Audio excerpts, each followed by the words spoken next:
Saya Eko dari Kaset Pagi.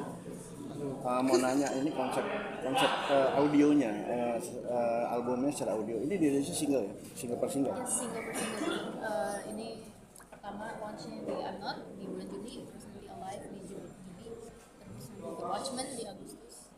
Semoga diikutin terus, and then baru the album dropnya semoga sekitar November. Itu berapa lagu kalau keseluruhan albumnya? Keseluruhan albumnya bakal ada 12. 12. Tadi kan di dalam kita mengupas cukup dalam masalah visual ya. Yang belum dikupas justru masalah musiknya. Konsep secara album konsepnya apa sih? Yes, Terus ada influence kan dari mana? Oke. Secara album ini konsepnya memang mengangkat tema Are You Okay? Are You Okay sendiri ini adalah sebuah pertanyaan yang sulit bagi saya dan bagi banyak orang. Aku percaya kita sulit untuk menjawab ini secara jujur terhadap diri sendiri. So that is why I come up with this concept. Album ini bergenre experimental pop or alternative pop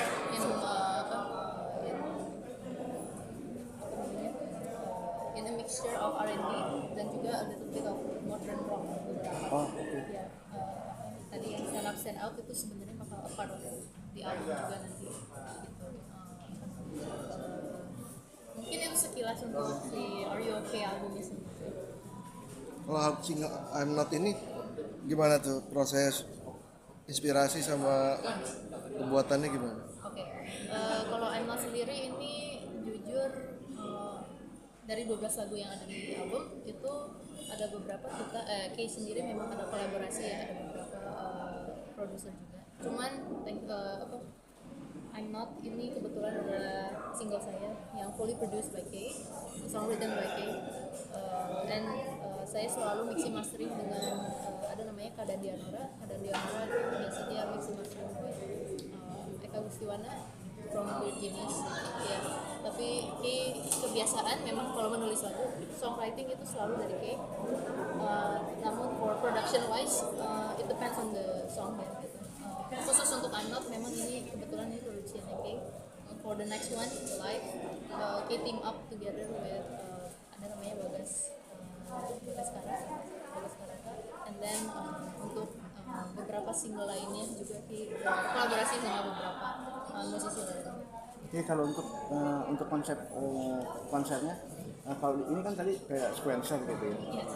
Apakah itu kalau di konser nanti akan ada band sendiri? Karena ada modern rock tadi berarti ada distorsi. Pengen banget gitu karena jujur karena sebenarnya kita udah persiapkan itu, cuman ini jujur aja karena ini dengan budget saya pribadi dengan yang saya kerahkan sendiri yang saya bisa afford untuk momen ini gitu ya. Tapi sebenarnya gitu my dream is conduct a full concert with a full band gitu, dan sejujurnya sedang di cooking gitu ya. Tinggal nunggu panggungannya sih lebih tepatnya. Jadi dia berprinsip sebelum kita dapat panggungannya kita harus ready gitu. Ya kan, kalau ya we never know lah gitu.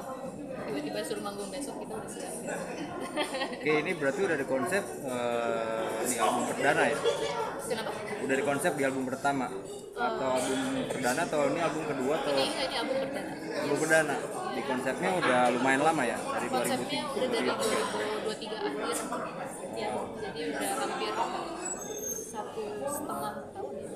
Nah, setelah udah akan mau rilis ini, apa udah ada bayangan lagi di konser ke depannya atau udah planning timeline dari lu di musik?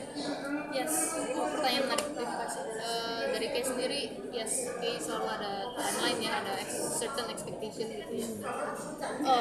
Tentunya udah ada planningnya, dan kalau boleh Kay kasih sesuatu yang obvious, semua lagu saya bahasa Inggris. Yeah. Jadi tentu saja jujur saya aim keluar gitu ya. Tapi maka dari itu saya berharap gitu, walaupun saya aim keluar, tetap bawa terbaik dalam negeri ya gitu, karena aku tahu betul gitu bangsa Indonesia luar biasa banget ya militan secara support gitu. So I don't wanna leave my country for nothing ya gitu. Tapi apa udah pernah nyoba ke beberapa negara gitu menjebolkan mereka dengan karya case? kita sudah dalam proses sih sebenarnya, cuman ya wish me luck everybody. Iya. Semoga tulus, semoga juga dengan support dari kalian semua juga ini bisa menambah probability-nya kayak juga ya di lirik pasar.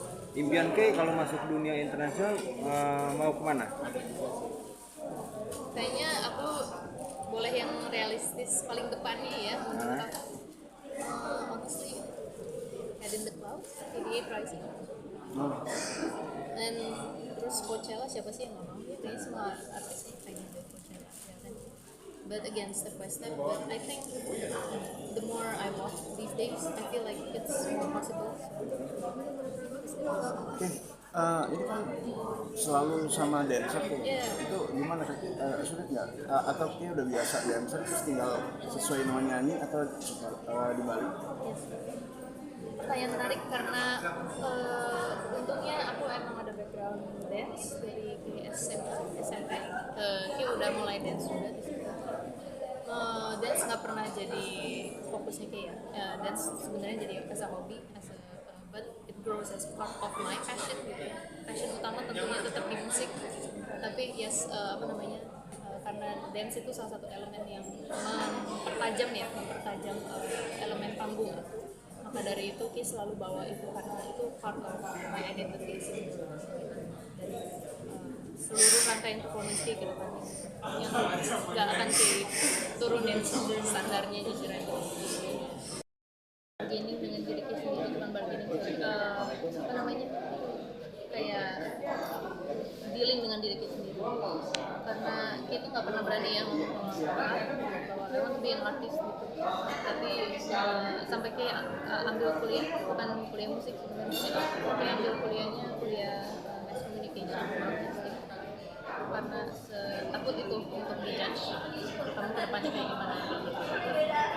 Tapi di satu sisi ada satu titik di mana Ki pengen udahan kayak oke fine, I'll leave it all, tapi give me 3 months, kasih aku 3 bulan, aku pengen beli MIDI Akai MIDI, give me 3 months, kalau dalam 3 bulan gak bisa bikin satu lagu pun, oke, aku akan jual itu lagi, aku akan give up, I'll say goodbye to music, dan mungkin ini bakal ke psikiater, berarti ada yang gak beres nih di kepala saya gitu ya kan.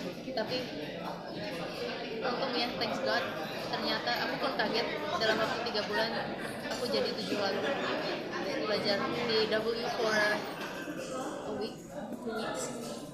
Aku sendiri pun kaget di situ, aku pun ya overwhelmed, dan jujur di saat itu aku yakin this is my calling, this is